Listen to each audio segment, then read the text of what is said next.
এত করে বললাম গরুটা পছন্দ হয়নি, নিতে হবে নি, তবু জোর করে নিল। গাড়ি ভাড়াটা তো আমার দিতে হলো। রিয়াজ, বাবা তোর কাছে কিছু টাকা হবে বাবা? কেন, কি করবে? সামনে তো শীত আসছে, একটা জ্যাকেট কিন্তু বেশি টাকা দিতে হবে নি, তুই 100-3 টাকা অন্তত দিয়ে নতুন না হয় একটা পণ্য কিনে বেঁচে থাকি। কেন, তোমার ছেলে তোমার জ্যাকেট কিনে দেয়নি? না রে, কে কিনে দেবে আমার শীতের কাপড়? কেন, কালকে ও শ্বশুরের জন্য কিনলো, শাশুড়ির জন্য কিনলো, বোর জন্য কিনলো, শালার জন্য কিনে পাইড়ে দিল, আর তোমার কথা ভুলে গেছ? বাবরে কি বলবো বল, সে তার শ্বশুর শাশুড়ির জন্যই না কিনে দিলি তার মান সম্মান থাকবে নি।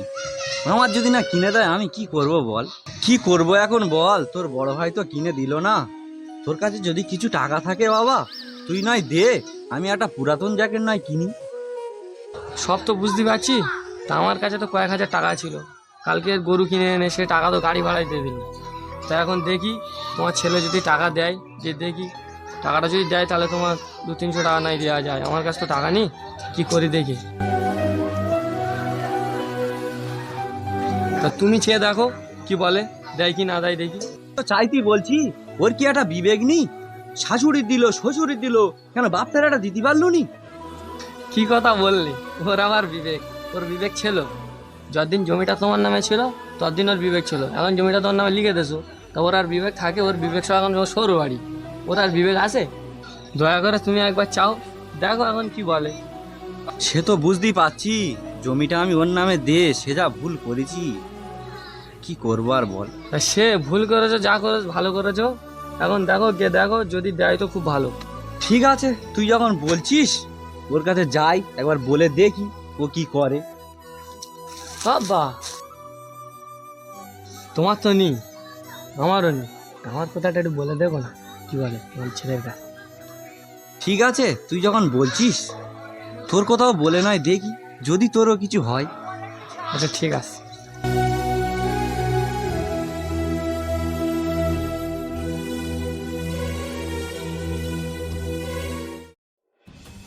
শোন, আগের মেম্বার কি করেছে এখানে আমি অতটা জানি না, ঠিক আছে? এখন 4-5টা তোরা দেখ, 4-5টা তোরা দেখ কোথায় কি হয়েছে না হয়েছে, সেগুলো লিস্ট কর, লিস্ট করে আমাকে জমা দে, সেগুলো আমি সামনে ইলেকশনের আগে ঠিক করার চেষ্টা করব, ঠিক আছে? ঠিক আছে, তোরা তাহলে যা, গিয়ে 4-5টা দেখ কার কি সমস্যা রয়েছে, সেগুলো নিখুঁতভাবে তোরা লিস্ট করবি, লিস্ট করে আমাকে জমা দিবি, ওগুলো সব কিছু আমাকে ঠিক করতে হবে। আগের মেম্বার কি উন্নয়ন করেছে আমার জানা নেই, এখন এমনভাবে আমাদের নিখুঁতভাবে কাজ করতে হবে যাতে আমাদের কোনো বদনাম না আসে। ঠিক আছে দাদা, আমরা পুরো গ্রাম ঘুরে দেখছি কার কি সমস্যা আছে। ঠিক আছে, এই বিষয়ে একটু তাড়াতাড়ি দেখিস, ঠিক আছে? আচ্ছা ঠিক আছে, এই বিষয়ে পৌঁছে যাবে, আমরা আসবো। ঠিক আছে।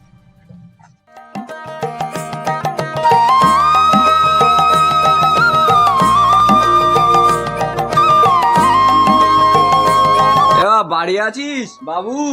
কোথায় আছিস? একটু বাইরে আয় তো, তোর সাথে একটু দরকার ছিল। হ্যাঁ, কি বলছো বলো। সামনে তো শীত আসছে বাবা, ছোট্টার কাছে তো বললুম সকালবেলা, সে তো বললো আমার এই আর্থিক অবস্থা আমি পারবো নি। তোর তো সব আছে বাবা, তুই না একটা জ্যাকেট আমার এই কিনে দে, এই শীতটা কাটাই। আর হ্যাঁ, যদি পারিস ছোট্টারও একটা কিনে দেওয়ার ব্যবস্থা করিস, ওর তো কিছু নেই তুই জানিস।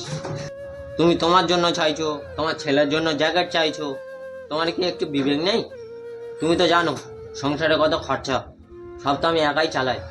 আর হ্যাঁ, তুমি তো জানো কাল আমার শ্বশুর বাড়িতে অনেক লোকজন এসছে, তাদের কাপড় জামা দিয়ে বিদায় করতে হয়েছে, তাই দেখে কি তোমার ছোট ছেলের লোভ লেগেছে?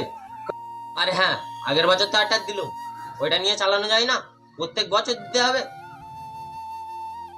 জানিস তোর লালটু চাচা গরিব মানুষ, ভ্যান চাইলে খায়, তোর কাছে একটা জ্যাকেট দাবি করেছিল, তুই তো বাড়ি ছিলেই নি, তাই আমার ওইটা নিয়েও দিয়ে দিস।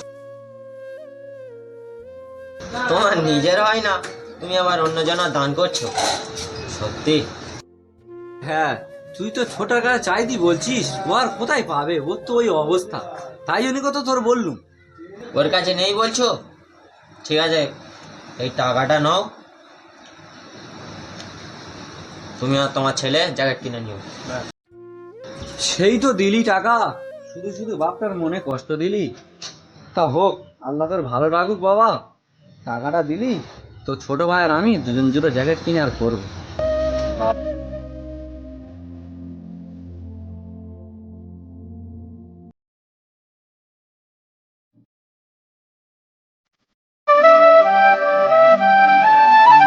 আচ্ছা, আমাদের আগের মেম্বার কি উন্নতি করেছে গ্রামে? আরে ও কি উন্নতি করি, ও আমার ছোট ভাইকে কি ভুলভাল বুঝিয়েছে, সে আমার সংসারে পুরো পেঁচ লেগে গেছে।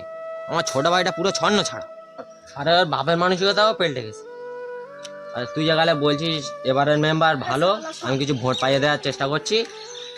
আমার শ্বশুরবাড়ির এলাকার কিছু গরিব মিসকিন আছে, ওদের কিছু দিয়ে দিস। আচ্ছা ঠিক আছে, আমি মেম্বারকে গিয়ে বলছি।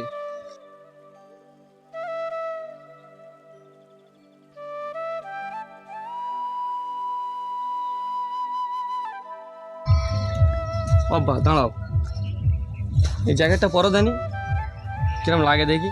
না থাক, সামনে যা শীত আসছে কুটুম বাড়ি এসে পড়বে। দেখ বাবু, শীত আসছে, এক্ষুনি পারো পরে তুমি আমার দেখাও এক্ষুনি। আর তোমার জায়গাটা 1300 টাকা নিয়েছে, আর আমারটা 400 টাকা। আমি কম দামি লোক, কম দামি জ্যাকেট কিনি। আর হ্যাঁ, এ নাও, এই টাকাটা ফিরেছে, তুমি রেখে দাও। না থাক, তোর যা ইনকামের অবস্থা তুই রাখ। দেখ বাবু, তুমি তুই রাখো। খরচা না, করবি আমার টাকা লাগবে না, তুমি রাখো। টাকাটা তোর কাছেই রাখ। টাকা রেখে আর কি করবো, এই টাকায় তো একটা ঘর বাঁধা যাবে না। তা থাক, দিচ্ছে গেলে। আর ইনশাআল্লাহ হবে, তোর ঘর একদিন হবে, আল্লাহ তোর বেঁচে রাখুক। আব্বা, তোমার বড় সওয়াল যদি তোমার সাথে না বেইমানি করতো, আমার সাথে যদি না বেইমানি করতো, তুমি তাহলে এই রতনকে তুমি চিনতে পারতে? মোটেও চিনতে পারতে না, আমি তো তোমার রতন। এমনিতে তুই রতন, আর একটু একটু ছন্ন ছাড়। তা যা বাপ, যা বাড়ি যা।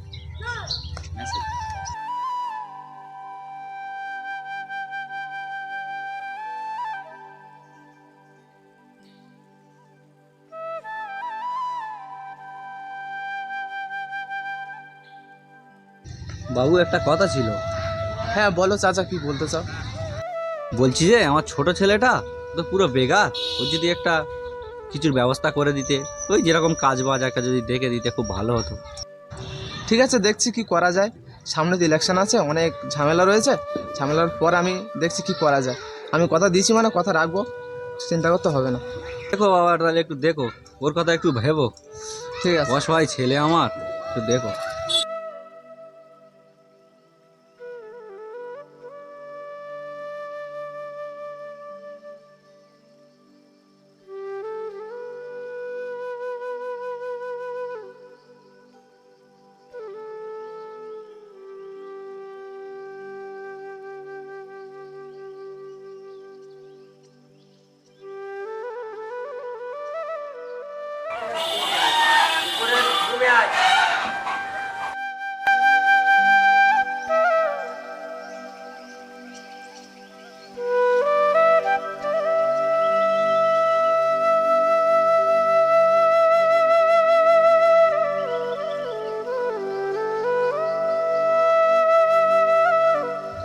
দাদা, টাকাটা দে।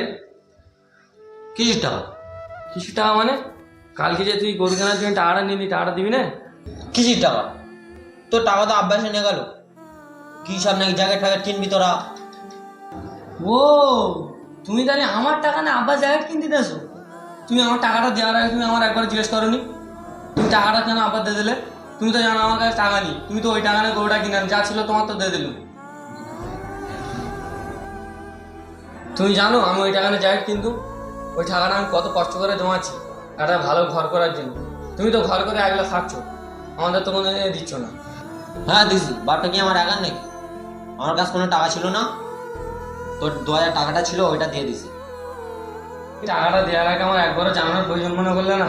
টাকাটা আমি কত কষ্ট করে রেখে দিয়েছি, সেই টাকাটা তোমার দিয়েছি। তুই আমার কাছ পাস, আমি দুগুনি। আব্বা এসেছিল, তো 2000 টাকা আব্বার কাছে দিয়ে দিস। তা তোমার টাকা দেবে, তুমি আমার টাকা দিস কেন? আরে বাপটা কি আমার একার নাকি? বাপ তোরও। বাবা আমার ভালো কথা, তা তোমার যা দিয়েছে আমার কি দায় দিয়েছে? সব তো নিজের নামে লিখে নেছো। তো যদি আমার অত অর্থ শর্ত থাকতো তাহলে আমার আবার আমি অবশ্যই দিতাম। কেন দিতাম না? তোর দিল্লি তুই কোনো উন্নতি করতে পারতিস? আমার মতো এত বড় ঘর বাড়ি করতে পারতিস না? আমার মতো শিক্ষিত হতে পারতিস তুই? না, আমি আসলে শিক্ষিত হতে পারতাম না, তোমার মতো এত ঘর বাড়ি আমি করতে পারতাম না। কিন্তু যে শিক্ষিত, যে বাবা মার সাথে মির্জাফরি করে, ভাইয়ের সাথে মির্জাফরি করে, শ্বশুর বাড়ির লোকের উপর টান দেখা, বাবা মার আজ দেখে না, সেরকম শিক্ষিত আমি হতে চাই না, হয়েও কাজ নেই। ঠিক আছে, তোমার টাকা নিয়ে তুমি থাকো, আর আমার আর বাপের দেখতে হবে না। তোমার সব সম্পত্তি তুমি লিখে নেছো, আর আমাদের কিচ্ছু নেই। তুমি থাকো, তোমার টাকা নেই। সামান্য 2,000 টাকা খরচা করে এত ফুটানি দেখাচ্ছিস, এরকম একটা ঘর বাড়ি করে দেখা।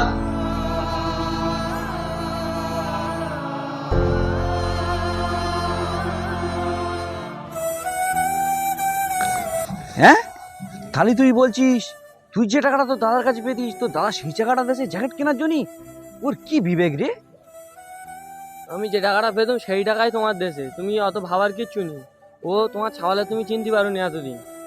দেখো তোমার ছাওয়াল কি নাম, তুমি এই তো রতনকে চিনতে পারো নি একদিন। এবার দেখো, তুমি তো মনে করো তোমার ওটা রতন, তুমি সব জমি জমা যা ছিল তুমি তার নামে লিখে দিয়েছো, আমার নামে তো কিছু লিখোনি, সব তো ওর নামে দিয়ে দিয়েছো। ওর উচ্চ শিক্ষায় শিক্ষিত করে তুলেছো, এবার বোঝো ঠেলা। তাহলে তুই বল, ওই শিক্ষিত আদর্শবান মির্জাফর ছেলের থেকে তোর মতো অসহায় ছেলে আমার কাছে অনেক ভালো। আমার এখন কি মনে হচ্ছে জানিস, বড় ছেলে শিক্ষিত হয়েছে, উচ্চ শিক্ষায় উন্নয়ন করেছে, উন্নতি করেছে, কিন্তু মানুষের মতো মানুষ হতে পারেনি। আর তুই আমার মূর্খ ছেলে হলেও মানুষের মতো মানুষ হয়েছিস। ঠিক আছে আব্বা, তুমি কোনো চিন্তা করো নি, তোমার ওই বড় ছাওয়াল লাগি না, ঠিক আছে, তোমার এই ছোট ছাওয়াল লিখবে। ঠিক আছে, তুমি ঘরে যাও।